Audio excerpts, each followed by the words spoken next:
All right, I have no idea if I've done this intro before yet or not, or yes or no or whatever, but today's the day.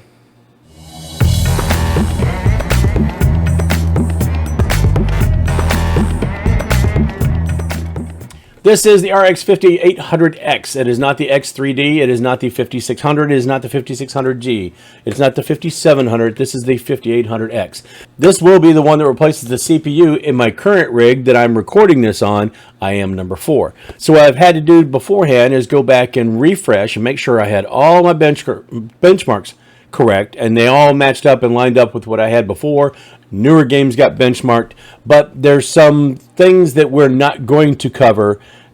Basically, I'm not giving you guys a whole slew of benchmarks. We're going to run a couple of tests. We're going to go ahead and check things in 1080p and then run a couple of synthetics to make sure that we are testing the CPU strength. It does me no good at all if I'm running a game that's GPU intensive and we're changing out CPUs.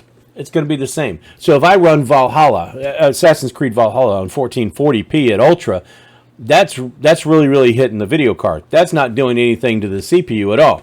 So we'll run it at 1080, or we'll run some other games, Shadow of the Tomb Raider, some synthetics and stuff like that, and show you how the 1080 results come so we can see if this 3700X was worth the swap up, the upgrade up to the 5800X. And you might be wondering, why swap to the 4800X? It's not a 7700. It's not the new ones.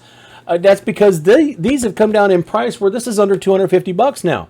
I got this at Micro Center, but I will leave a link down for it in Amazon. You can get good deals on the 5000 series CPUs right now. And if you've already got an AM4 platform, which if you're running AMD, chances are you already do, those 5000 series CPUs, the 5600, the 5600G, the 5800, even the 5700 or whatever. Some of those are coming down to a really good price range. And in the case of some of these, they're coming down into the budget price range of around $150 or less. So might as well take a look and see just what kind of performance we get out of changing that 3700X up to a 5800X. A couple things to mention while I'm doing this. This does have an X570 motherboard in it. It's a Asus Prime Pro X570 motherboard. It's got 32 gig of Corsair. I believe it was is it Vengeance or Dominator? I don't remember which one, but we'll discover that in just a few moments. It does have an AIO on it. It's a 240 mil AIO on top of that 3700X.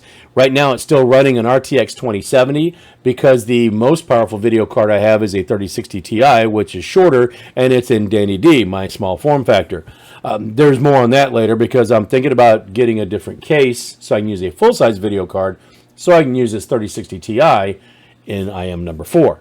Anyway, so the rest of the stuff, basically most of it was a Corsair type theme build, and so Corsair power supply, all that good stuff, Corsair memory, Corsair water cooler, all in one cooler.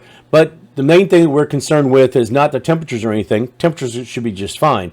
When I was running benchmarks, we never went over, either on the GPU or the CPU, we never went above 63 degrees. So I know we're getting good airflow, I know we're getting good temps, but what I want to see is I want to see the uplift because the instructions per clock should be better and it should also be faster. So I'm expecting, I would hope maybe a 15 or 20% increase in some of these tests. I'm going to temper my expectations though, because usually when I do stuff like this, I usually only get about maybe, 10% or so. If I only get 10%, is it going to be worth it? Oh yeah, you better believe it. You better believe it. So let's go ahead and try to make the swap and find out what we're looking at. All right, so some of you may remember I am number 4. This is pretty much my all Corsair build, with the exception of the EVGA graphics card there. All Corsair fans, Corsair AIO. Underneath, you can't really see it, but there is a Corsair power supply. Everything basically except for the cable extensions and the video card is of Corsair. Well, of course, the media, the SSDs and all that stuff that are in here. It's got about 10 gig of storage between the NVMe and the SSDs and the hard drives. So there's quite a bit going on, and you can see I've got a backup for it too that I'm not even using that backup right now, so I got to figure something out. But 3700X is in here right now with an RTX 2070, and some things are going to change. All right, so I'm not going to bore you with all the details on how to swap everything out. It's pretty easy with that Corsair all-in-one. All I have to do is those 2 thumb screws. You want to make sure that they're fairly tight, not too tight, but when you might have to use a Phillips head screwdriver to undo them. Swap the CPU, make sure the little gold corner or the gold diamond or arrow or whatever's in the right spot, put it back in. Screw that back down, hand tight it first, make sure you're alternating back and forth, and then finally just tweak it, maybe just a little bit with a screwdriver, and then check your temperatures. In my case, everything was all right. When I ran Cinebench, it got up about 88, 89 degrees, which is pretty decent. I mean, it's okay. It's supposed to, that test is supposed to stress your CPU out, and that's normal. So, but what I found out is I went ahead and I'm not going to go through all these games one at a time. I went ahead and ran a slate of about 7 games that I could find the most difference in at 1080p. Now, the video card I've got, it's only an RTX 2070. It's not going to be the best at trying to determine something that might be CPU bound when it gets up into 8-core 16 thread. But I went ahead and did it at 1080p low. I actually did all the benchmarks, but I'm reporting it 1080p low so you can kind of see what the difference is. And overall, we had a difference of about 8%. There was a couple of weird things in between. One of them being that Forza Horizon 5 was a little bit strange because it actually went down, and I'm not sure quite what the deal was, but and I'll go back and I'll look at that again. But I did double check this. I double checked my figures the first time, went back after I installed the 5800X, did it again, and there was a drop.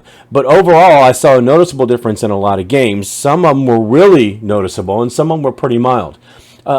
Overall, it's something that I might notice a little bit, not going to really notice a whole lot. Now, when I ran some of the synthetic benchmarks, like in Firestrike, it was a good 16 or 17% better score with Firestrike than it was with the 3700X. So, what I did is I went ahead and took the regular score, the full score, which was just a little bit higher, but I compared what the graphics score was and the CPU score was. The CPU score was quite a bit higher. So that's what I went with there. With Cinebench R20, I did mention that we already kind of ran that one.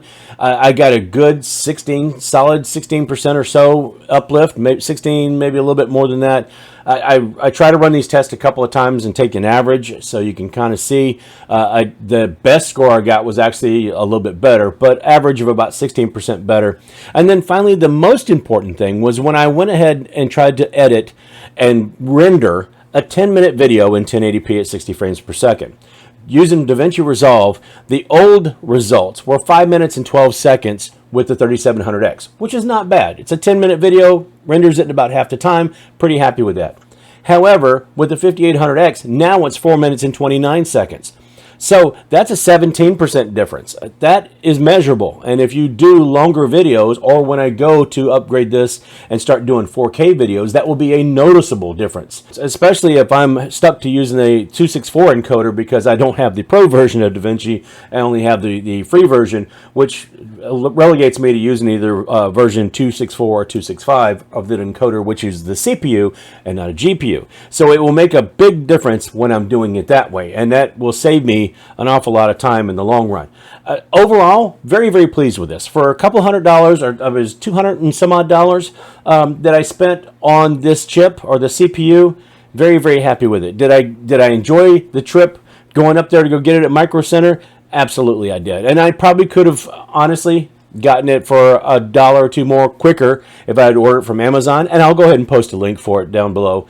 But it was fun going up there and driving and going and visiting folks and getting away. It just I'm sorry it took so long to go ahead and get the video out to kind of follow up on this, but I've had other videos going on, so it's been a little bit of a challenge.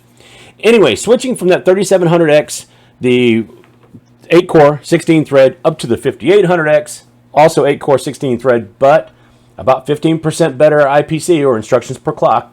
It is just a slight bit faster. The regular clock speeds on it gave me overall between, in games, about 8 to 10%, but an overall productivity between 15 and 18, maybe 15 and 20%, and that's well worth it. Especially now because I can use that 3700X in something else. And I can, it doesn't go bad. I'm just swapping it out. The performance is still the same, but it will help upgrade a different computer. So the editing rig is pretty much done for right now. I'm very happy with that. Finally get that off my chest. It's been the most difficult thing because I've had to edit all the rest of these videos that I've been doing everything else with. But I'm trying to get out 2 a week, and I'm trying really, really hard to stay on that cadence. So they might not all come out on, say, Saturday and Wednesday or whatever. They might come out, say, on Sunday and Thursday. But I'm going to do my best to keep trying to get 2 out a week. It's going to be fun. Coming up also, I'm going to be starting a gaming channel, so I will be trying to stream and maybe take either clips from that or maybe just do reviews on games or whatever. Anything that's game related that doesn't fit on this channel will end up being on that channel. I'll share results with that as we start that. It should be starting in the next week or so. If I can hold to everything, it's going to be fun. But feel free to start, visit me on the other socials and check me out. Buy me a coffee at buymeacoffee.com. I'll leave the link for that down below. I will leave the link for this processor, as well as maybe 1 or 2 other things down in the description below. It will be an Amazon link, which will help the channel out. Doesn't cost you any money, helps everybody, and everybody wins. So really, the only other thing I can ask of you is just be good to somebody. You know, a friend, neighbor, perfect stranger, doesn't matter. Just be nice. They might be nice to you, might end up being a good situation overall. Everybody's happy. Even if you don't feel like happy, you'd be surprised if you're in a bad mood what smiling at somebody else could do to maybe help your mood get just a little bit better. Just a little bit better. And don't we all need that right now? Anyway, that is all I have for right now, folks. So until next time, when I'm taking a look at the Dell Optiplex to see if it still plays AAA games or we can play AAA games in 2022, that video is coming up, and yeah, I'm downloading stuff or redoing stuff. Long story. Anyway, that is all I have for right now. So until next time, folks, I'll see you later. Oh, one note, real quick. The Georgia shirt for Vince Dooley. And those Bulldog fans out there will know what I'm talking about. So, but anyway, again, that's all I have. So I'll see you later.